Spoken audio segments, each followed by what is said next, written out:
Hello বন্ধুরা, চলে আসলাম তোমাদের সামনে গল্প করতে। শুভ সকালে অনেক অনেক ভালোবাসা জানাই তোমাদেরকে। তোমরা সবাই কেমন আছো? আশা করি ভালো আছো। আমি তো খুবই ভালো আছি, বিন্দাস আছি। হ্যাঁ, সকালে উঠেই তোমাদের সাথে বকবক করতে করতে চলে আসলাম। 1 কাপ চা খাওয়া হয়ে গেছে, একটা বিস্কুট খাই, আর কিছু খাই না। এখন ভাবছি খাবো চিড়ে ভাজা খাবো।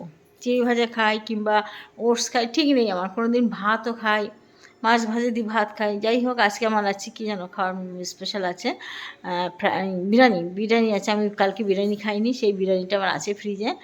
আর আছে কী যেন, ও দই বড়া আছে। আর যেন আরেকটা কী খাবার আছে, ও হো, লাচা আছে, সিউই আছে, ও দারুণ। আর কেউ কিছু লাগবে না কি বলো? আমার তো খেতে বসলে মিষ্টি লাগে, তোমরা জানো। মিষ্টি ছাড়া আমি মানে খেতেই পারি না। আমার খেতে বসলে মিষ্টি লাগে। প্রত্যেকটা দিনে আমি মিষ্টি থাকি। যখন মিষ্টি পাই না তখন পাশে বাতাসা গুড় টুড় যা পাই তাই খাই, বুঝেছ? তোমাদের সাথে গল্প করতে করতে চুলটা ছাড়িয়ে নিলাম। সকাল থেকে সময় পাইনি চুল ছাড়ানো। আর কি বলি জানো, এখন যেতে ইচ্ছে হচ্ছে রান্না করতে ভালো লাগে না আমার। আর সত্যি কথা, এই রান্না করার জন্য আমি একবার চাকরি পেয়েছিলাম, স্কুল টিচারের চাকরি পেয়েছিলাম। পেয়ে আমি কিন্তু চাকরি করতে ভালোবাসিনি, যাই উনি বলতে গেলে। এই রান্না করব, ভালো মন্দ রান্না করব, সবাইকে খাওয়া দাওয়া দেবো, খেতে দেবো, এই করবো, ঘর গোছাবো, এই কাজের জন্য যাইনি। তার জন্য আমার মেয়ে বলে, তুমি যেটা চেয়েছিলে ভগবান তোমাকে সেটাই দিয়েছে, কেন তুমি রান্না করতে যাও না? আমার মাঝে মাঝে এখন আর ভালো লাগে না গো রান্না করতে, সত্যি কথা। মনে হয় রান্না করার জন্য কি আমার জন্ম হয়েছে। সকালে উঠেই রান্না রান্না রান্না, সবাইকে খাওয়াও দাও, রান্না করো দাও, এই জন্য কি আমার জন্ম হয়েছে? আমি শুধু ভাবি জানো।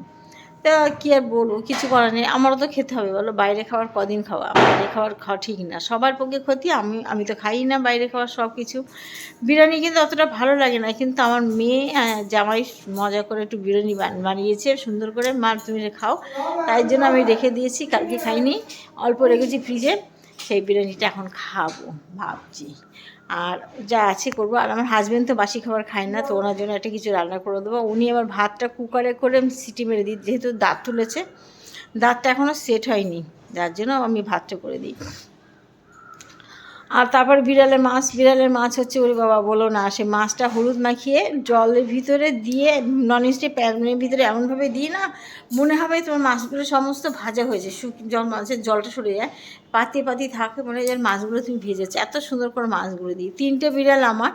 আবার জানি না কার একখানে বিড়াল এসে হাজির হয়েছে। সকালবেলা হবে বেশ গায়ে লোম ভর্তি, সকালবেলা আসবে, এসে ম্যাও ম্যাও করে গায়ে লেস লাগিয়ে কী করবে বলার মতো না। রাত 10টা পর্যন্ত, 10টার সময় খেয়ে সে বাবু বাড়ি যাবে না। আমরা সবাই বলি বাড়ি যা, তোর বাড়ি কোথায় জানি না, তুই চলে যা, সকালে আসিস।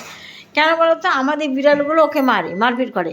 এবার ওই বিড়াল আমি কোনোদিন ঘরে রাখতে পারবো না। কেন? তাহলে আমাদেরগুলো 3টে মিলনে মেরেই দেবে।